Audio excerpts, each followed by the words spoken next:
I wish you could have seen my dad and how much I look like him here. He disappeared when I was 9 and found me online when I was 23.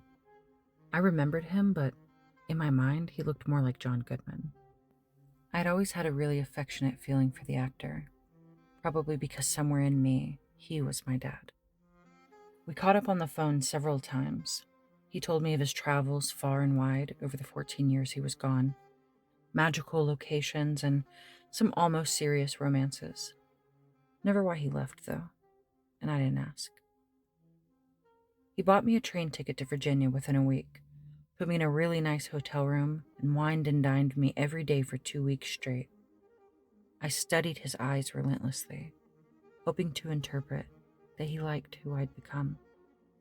I was a mother already, to a beautiful young girl who shared his birthday. We found out on one of our phone conversations and were both shocked and obviously delighted, believing it was a good sign of some sort. On the train home, lying on the top bunk in my roomette, I stared at my reflection in the window. It was a new face, unfamiliar to me, a face I'd never recognized in my own before this. I could only see him and no one else, and it surprised me and it captured me. I wondered if his friends had talked about that after they met me, if anyone had ever thought that and not said anything. He died in 2018.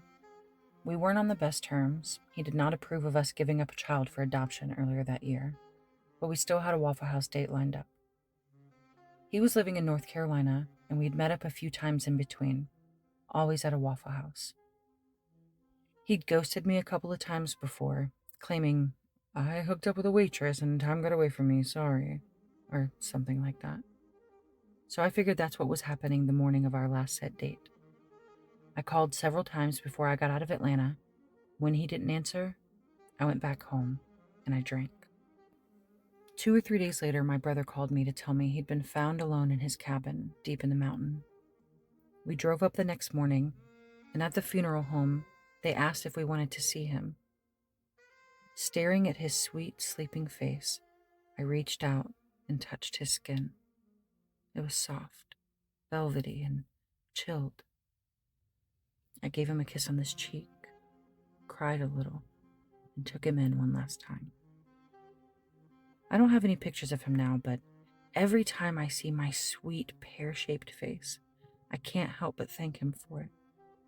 And I wonder as I travel the world, if anyone might ever pass me and think, wow, she looks just like Michael.